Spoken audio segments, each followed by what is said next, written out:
प्रणाम महर्षि, आपका स्वागत है। प्रणाम ऋषिगण। ऋषिगण अपना अपना स्थान ग्रहण करें।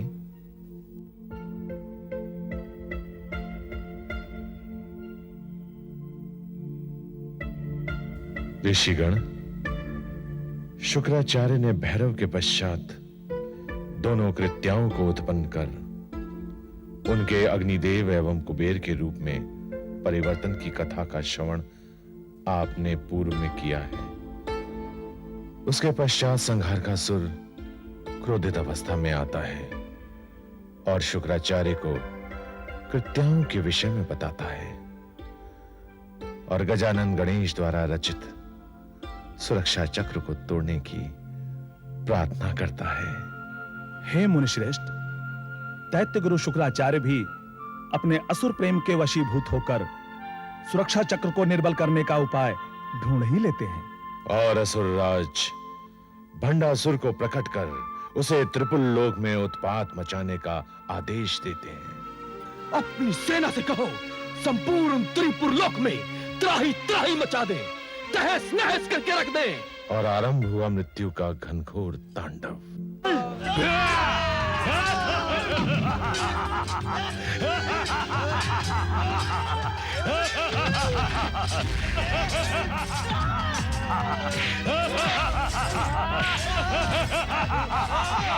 मां त्रिपुर सुंदरी का भी मायावी व मांत्रिक शक्तियों पर पूर्ण अधिकार था, अतः उन्होंने भी भक्तों के कष्ट का निवारण करने के लिए अपने मंत्र बल से दो कृत्याओं अंबिका और दंडनाथा को उत्पन्न किया। अंबिका, दंडनाथा, इसी क्षण जाओ और उसकी सेना का सर्वनाश करो।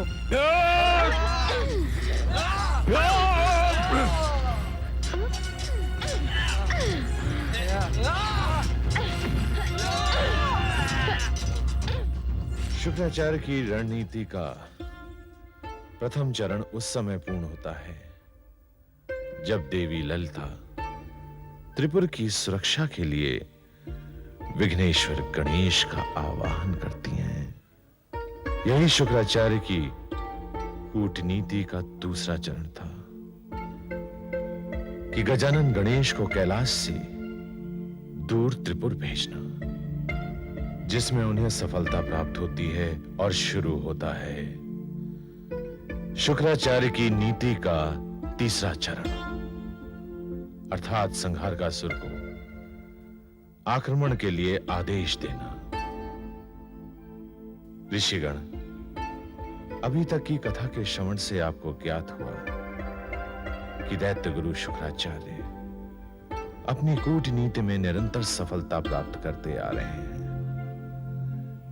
क्या दैत्य गुरु शुक्राचार्य सुरक्षा चक्र को निर्बल कर पाए?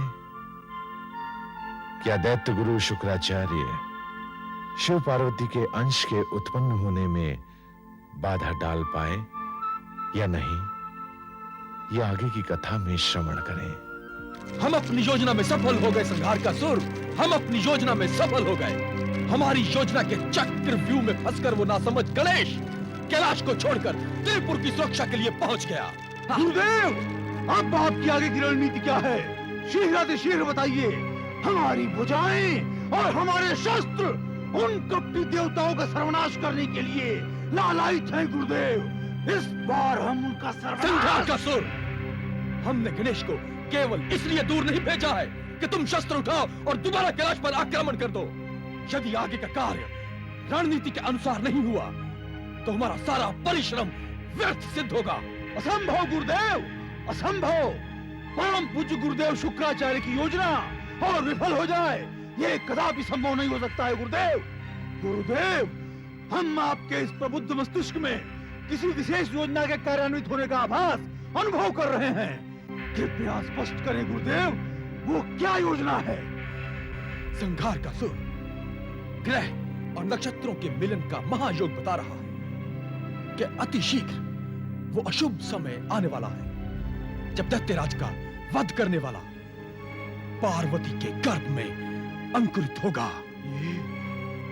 ये आप क्या कह रहे हैं गुरुदेव?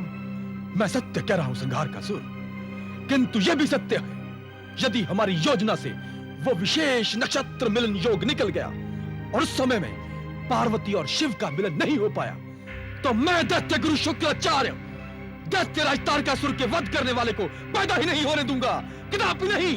आप धन्य है गुरुदेव, आप धन्य हैं। इसका तात्पर्य यह है गुरुदेव कि इन ग्रह नक्षत्रों के मिलन के योग तक आप महादेव और पार्वती का मिलन नहीं होने देंगे।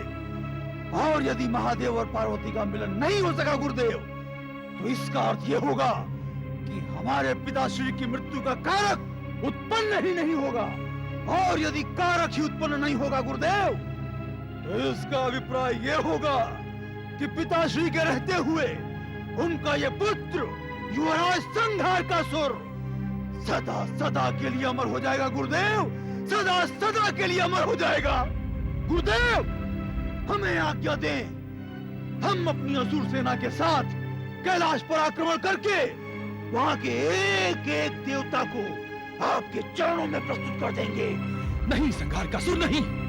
हमारी रणनीति के अनुसार तुम्हें केवल कैलाश पर उत्पात ही नहीं मचाना है, बल्कि मृत्यु का ऐसा तांडव मचाना है, ऐसा तांडव मचाना है कि समस्त कैलाशवासी त्राहिमाम कर उठे।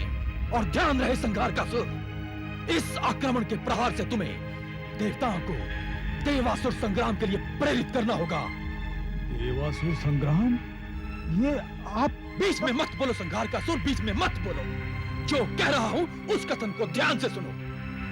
ग्रह नक्षत्रों के मिलन के महायोग में कुछ ही समय शेष है, इसलिए जाओ और कैलाश पर आक्रमण कर दो और देवासुर संग्राम का शंखनाद कर दो, जिसमें समस्त देवता उलझ कर रह जाएंगे और नक्षत्रों के मिलन की वो विशेष घड़ी निकल जाएगी जिसमें तुम्हारे पिता के वध का कारक उत्पन्न होने वाला है और तुम्हारे पिताश्री अमर हो जाएंगे। आप धन्य हैं गुरुदेव, आप धन्य हैं। परंतु गुरुदेव, वो गणेश का सुरक्षा चक्र? तुम उसकी चिंता मत करो पुत्र, उसकी चिंता मत करो। हम अपनी योग विधि से उस सुरक्षा चक्र को कुछ समय के लिए निष्क्रिय कर देंगे। बस उसी समय में तुम कैलाश पर प्रवेश कर जाना और ध्यान रहे, वहां पर पहुंचते ही तुम्हें देवताओं को महासंग्राम के लिए ललकारना होगा। आप निश्चिंत रहिए गुरुदेव, आप निश्चिंत रहिए। अब समस्त कैलाशवासी और समस्त देवतागण संघारकासुर का संहार देखेंगे।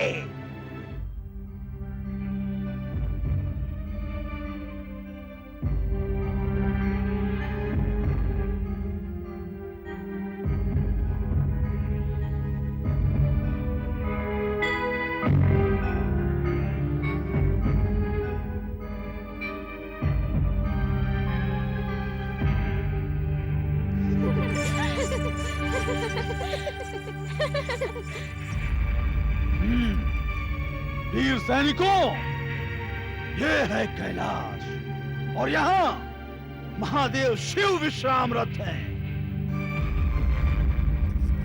तुम देख रहे हो, इस कैलाश पर असीम शांति है, परंतु हम इस शांति का विनाश कर देंगे।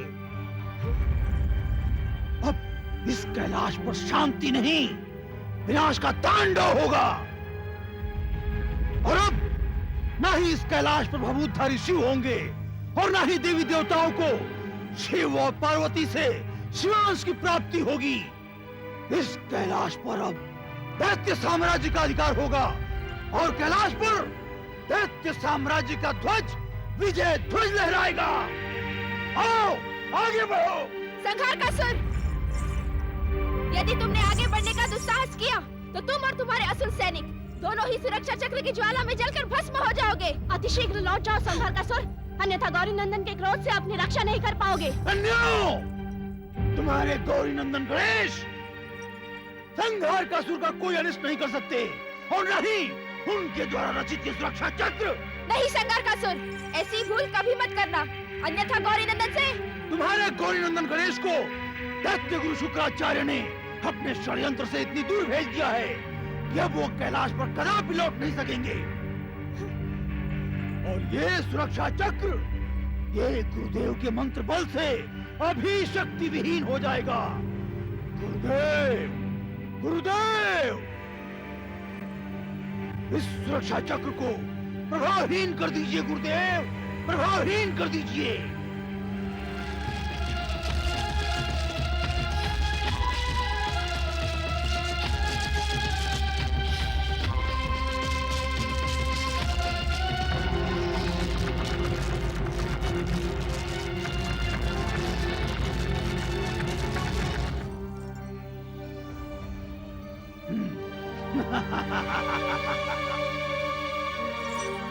सैनिकों, मुंह क्या देख रहे हो? बंदी बना लो इन कन्याओं को।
संघार का सुर!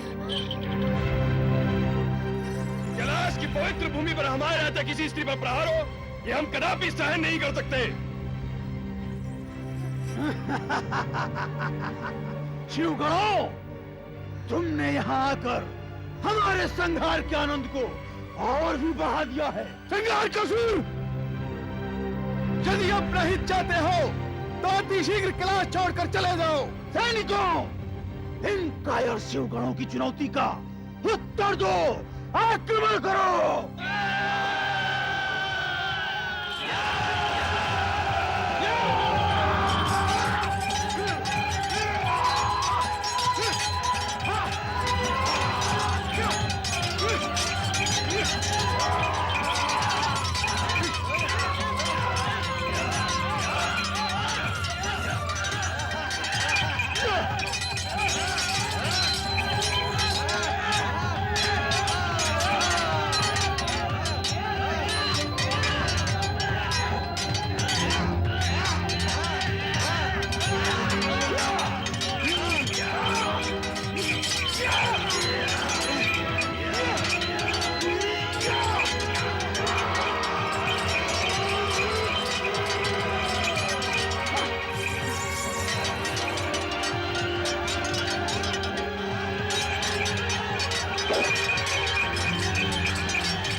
वीरभद्र, गजानन गणेश भवन के द्वार पर दिखाई नहीं दे रहे हैं। हाँ, जया और विजय भी कहीं दिखाई नहीं दे रही। हमें बुलाने के पश्चात उन्हें भवन के द्वार पर ही रहना चाहिए था।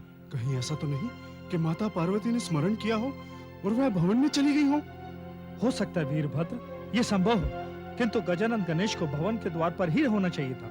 जब तक कोई विपत्ति नहीं आ जाती, गजानन गणेश भवन का द्वार छोड़कर नहीं जाते। हमें लगता है कि विपत्ति का निवारण करने के लिए ही गजानन गणेश भवन का द्वार छोड़कर कहीं चले गए हो।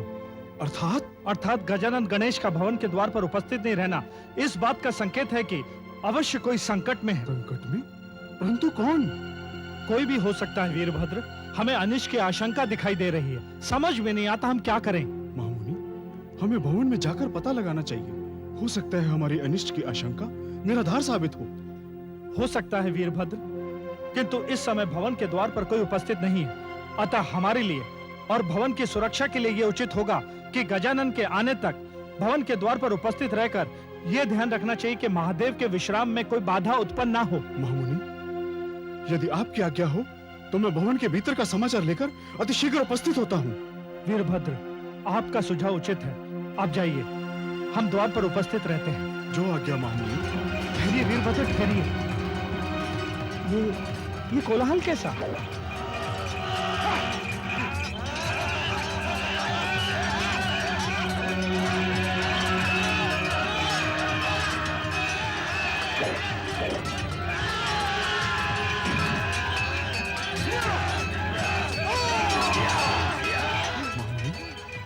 ये तो असुरों के ठस का कोलाहल है। ऐसा लगता है असुरों ने कैलाश पर पुनः आक्रमण कर दिया है। किंतु सुरक्षा चक्र के होते असुर सेना कैलाश में प्रवेश कैसे कर सकती है? अवश्य ये असुरों की मायावी शक्ति का प्रभाव है जिससे ये कोलाहल उत्पन्न हुआ है। चलिए चलकर देखते हैं। आइए।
कैलाश की इस धरती पर आकर तुमने अपनी मृत्यु को आमंत्रित किया है।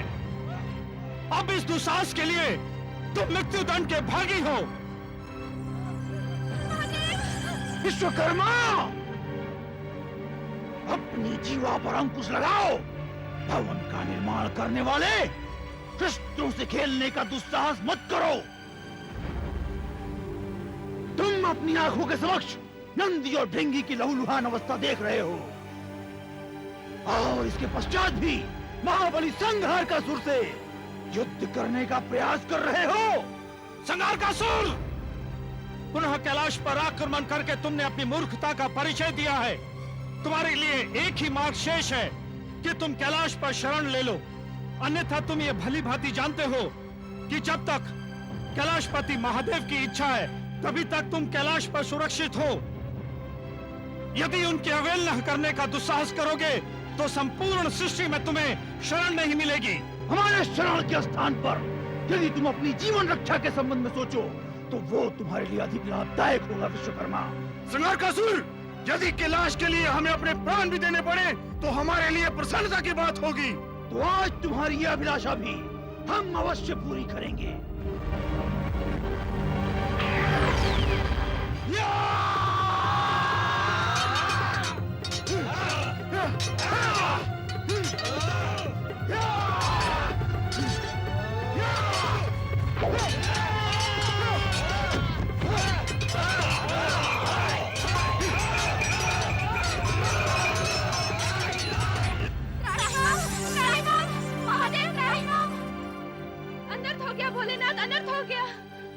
क्या बात है जया विजय, आप दोनों इतनी भयभीत क्यों हैं?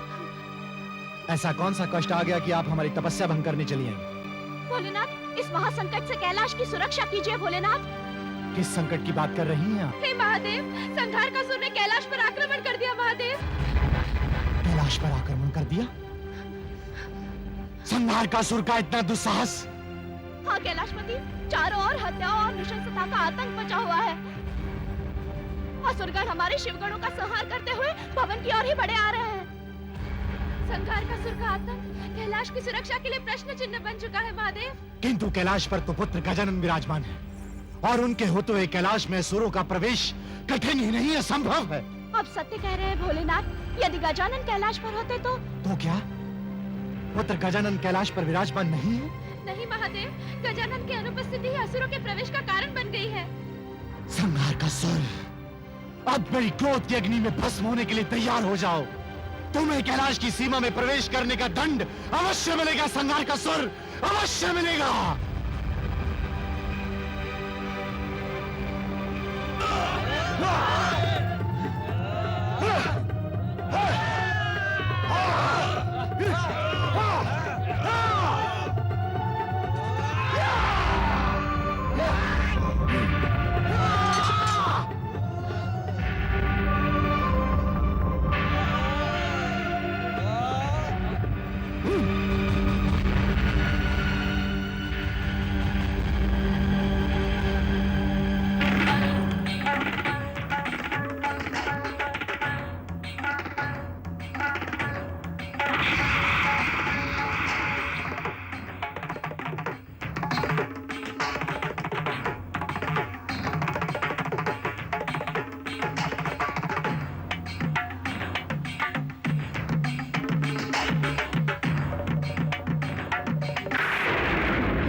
ये प्रकंपन कैसा?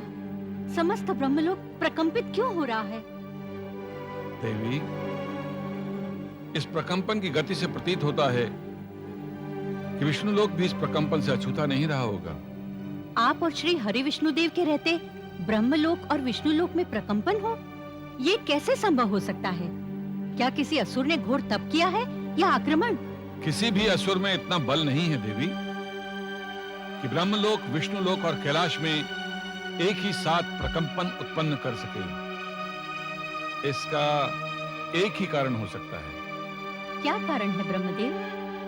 देवी, इसका कारण है देवादिदेव महादेव संभवतः क्रोधित होते हैं और ये प्रकंपन उनके तांडव से ही उत्पन्न हो रहा है। किंतु कैलाश पर अचानक ऐसी कौन सी समस्या उत्पन्न हो गई कि महादेव इतने क्रोधित हो गए कि उन्हें तांडव करने पर बाध्य होना पड़ा? देवी, अवश्य ही दैत्य गुरु शुक्राचार्य ने अपनी दुर्बुद्धि से देवादिदेव महादेव की समाधि में कोई घोर विघ्न उत्पन्न किया है, जैसे देवादिदेव महादेव क्रोधित हो उठे हैं। किंतु गौरी नंदन के कैलाश पर विराजमान रहते किसी भी आसुरी शक्ति का महादेव तक पहुंचना क्या संभव है? देवी, गौरी नंदन गणेश का कैलाश पर उपस्थित ना होना ही इस समस्या का मुख्य कारण है। ये आप क्या कह रहे हैं प्रभु? गौरी नंदन है कहाँ? त्रिपुर लोक में। त्रिपुर लोक में? हाँ देवी, दैत्य गुरु शुक्राचार्य नहीं चाहते कि आने वाले शुभ नक्षत्रों में किसी भी प्रकार से शिवांश की उत्पत्ति हो। इसीलिए उन्होंने अपनी छल बुद्धि से गजानन गणेश को त्रिपुर लोक बुला लिया है और गजानन गणेश की अनुपस्थिति में उन्होंने संघारकासुर को कैलाश पर आक्रमण करने का आदेश दिया है। किंतु उसके लिए गौरी नंदन द्वारा रचित सुरक्षा चक्र? देवी, दैत्य गुरु शुक्राचार्य भली भांति जानते थे कि गौरी नंदन गणेश के दूसरे लोक में जाते ही सुरक्षा चक्र अपने आप ही निर्बल हो जाएगा और शेष सुरक्षा चक्र की शक्ति उन्होंने अपने मंत्र बल की शक्ति से कुछ समय के लिए बांध दी है। तो क्या महादेव के तांडव का कारण संघारकासुर का कैलाश पर आक्रमण करना है? निश्चित ही देवी, और यही कारण है कि देवादिदेव महादेव क्रोधित हो गए हैं। तांडव की गति और प्रकंपन बता रहा है कि महादेव का क्रोध बढ़ता जा रहा है। हे नाथ, महादेव कहीं अधिक क्रोधित होकर अपना तीसरा नेत्र न खोल दें। यदि ऐसा हुआ देवी, तो संपूर्ण सृष्टि का विनाश हो जाएगा। ये अचानक कैलाश पर प्रकंपन कैसा देवेंद्र? सारा कैलाश प्रकंपित प्रतीत हो रहा है। ऐसा प्रतीत हो रहा है जैसे कोई विशाल नक्षत्र या ग्रह कैलाश के समीप से गतिशील होकर निकल गया है। नहीं अग्निदेव, इतना प्रकंपन तो तभी संभव हो सकता है जब महादेव क्रोधित होकर तांडव करने लगे। लगता है महादेव की क्रोधाग्नि प्रज्वलित हो उठी है और उसने तांडव का रूप धारण कर लिया है। परंतु महादेव तो भवन में विश्रामरत हैं, और जब महादेव विश्राम करते हैं तो शीतल जल की तरह शांत होते हैं। अतः क्रोध और तांडव का प्रश्न ही कहां उठता है। अवश्य अवश्य किसी ने महादेव के संयम और धैर्य की परीक्षा ली होगी। हाँ कुबेर, संघारकासुर ने कैलाश पर आक्रमण करके महादेव के धैर्य और संयम की सीमाओं को तोड़ा है। अर्थात ये प्रकंपन भगवान शिव की तांडव लीला का ही प्रकोप है। हाँ अग्निदेव, महादेव की तांडव लीला से कैलाश का ही नहीं, समस्त ब्रह्मांड का सर्वनाश हो जाएगा। संघारकासुर का इतना दुस्साहस? ये सब दैत्य गुरु शुक्राचार्य की ही रणनीति है। कभी अपनी कृत्याओं को अग्नि और कुबेर का रूप धारण करवाकर कैलाश पर भेजते हैं, और कभी संघारकासुर से कैलाश पर आक्रमण करवाते हैं। उनकी इन्हीं दृष्टताओं से क्रोधित होकर महादेव तांडव करने पर विवश हो गए हैं। और इस तांडव का परिणाम? यही तो मैं भी सोच रहा हूं यमदेव, कि यदि महादेव के क्रोध को शीघ्र ही शांत नहीं किया गया तो इसका परिणाम बहुत ही अनिष्टकारी सिद्ध होगा। हे देवेंद्र, महादेव के इस तांडव को अविलंब रोकना होगा। हमें अतिशीघ्र महादेव के समक्ष जाकर उनके शांत होने के लिए उनसे प्रार्थना करनी चाहिए। हाँ देवेंद्र, हमें शीघ्र चलना चाहिए।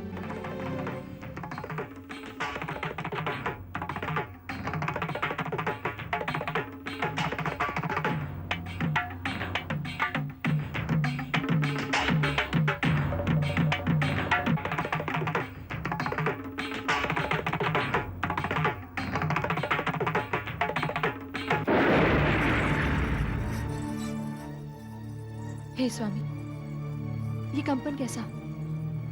ऐसा लग रहा है जैसे जैसे कुछ ही क्षणों में सारी सृष्टि का सर्वनाश हो जाएगा। हे देवी, इस तरह के विनाशकारी कंपन का एकमात्र कारण हो सकता है देवाधिदेव महादेव का तांडव। किंतु स्वामी, देवादिदेव के तांडव का कारण क्या है? हे देवी, संघारकासुर के असुर सेनाओं ने कैलाश पर आक्रमण करने का दुस्साहस किया है। किंतु स्वामी, कैलाश पर तो गणेश की सुरक्षा चक्र का कवच है, इसलिए कैलाश के भीतर असुरों के प्रवेश करने का तो प्रश्न ही नहीं उठता।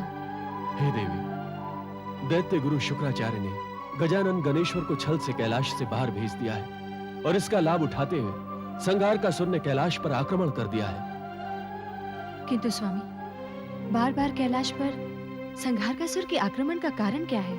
संघारकासुर शिव और पार्वती के अंश को संसार में आने से रोकना चाहता है, इसीलिए बार बार वो कैलाश पर आक्रमण करके महादेव को विचलित करना चाहता है, और इन्हीं असुरों के आक्रमण के कारण महादेव को तांडव करने पर विवश होना पड़ा।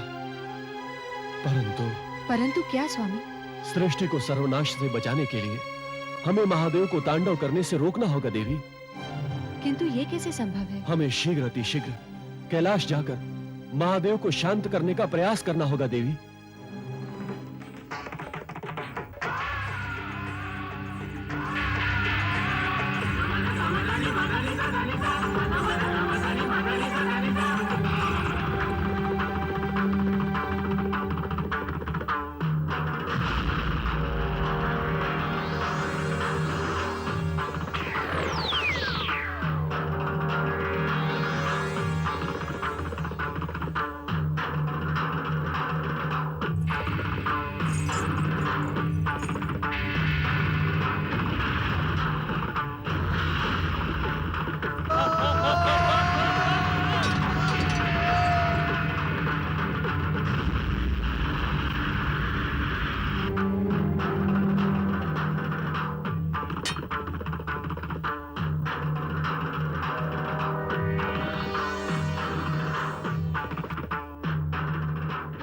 हे विष्णुदेव, सृष्टि विनाश के अंतिम चरण में आ पहुंची है। यदि इस विनाशकारी तांडव को ना रोका गया तो निश्चित ही संपूर्ण ब्रह्मांड का विनाश हो जाएगा। हे जगत पिता ब्रह्मदेव, आप महादेव की क्रोधाग्नि से भली भांति परिचित हैं। महादेव के तांडव को और उनके त्रिनेत्र की क्रोधाग्नि को रोकना कठिन ही नहीं, असंभव है। परंतु स्वामी, इस असंभव को संभव तो करना ही होगा।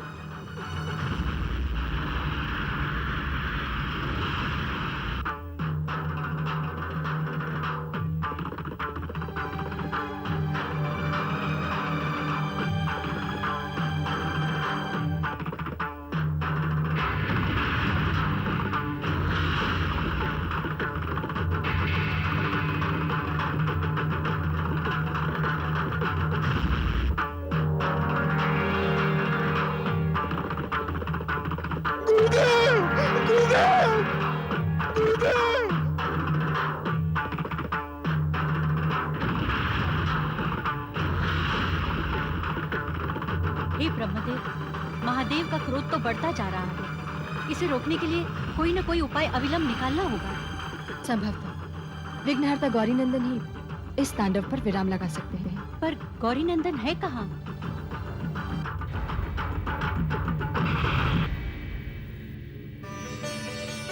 प्रणाम पिताश्री। पुत्र गणेश, शांत हो जाइए पिताश्री।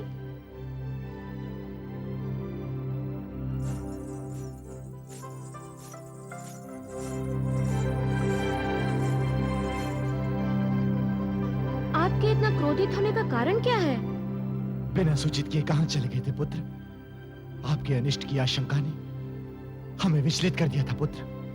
पिताश्री, समस्त देवताओं के वरदान ने हमें इतना शक्तिशाली बना दिया है कि कोई भी असुर शक्ति आपके पुत्र का अंश मात्र भी अनिष्ट नहीं कर सकती।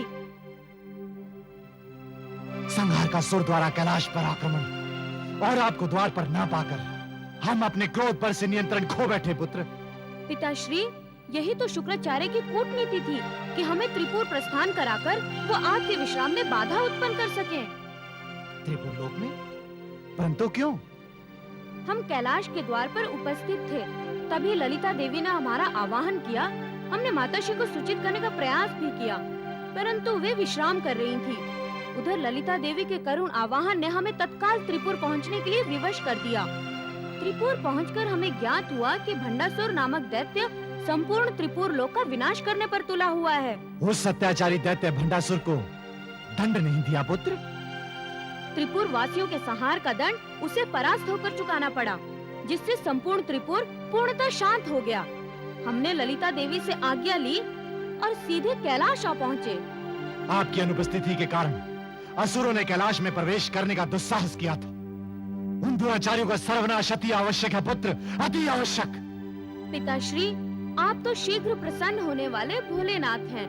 यदि आप ही इस प्रकार क्रोधित हो जाएंगे तो सृष्टि का विनाश तो निश्चित ही है। अतः शांत हो जाइए पिताश्री, शांत हो जाइए। असुरों का बार बार कैलाश पर आक्रमण कैलाश की शांति के लिए चिंता का विषय है पुत्र। कैलाश की सुरक्षा का उत्तरदायित्व हमारा है पिताश्री। हम आपको विश्वास दिलाते हैं कि इसके पश्चात हम कभी भी कैलाश की सुरक्षा से विमुख नहीं होंगे। हम सुरक्षा चक्र को पुनः और अधिक शक्ति प्रदान करके कैलाश की सीमाओं को पूर्णतः सुरक्षित कर देंगे। हे चंद्रमौलेश्वर, आप कैलाश की सुरक्षा का उत्तरदायित्व गजानन गणेश्वर को सौंपकर माता पार्वती के साथ भवन में विश्राम करें।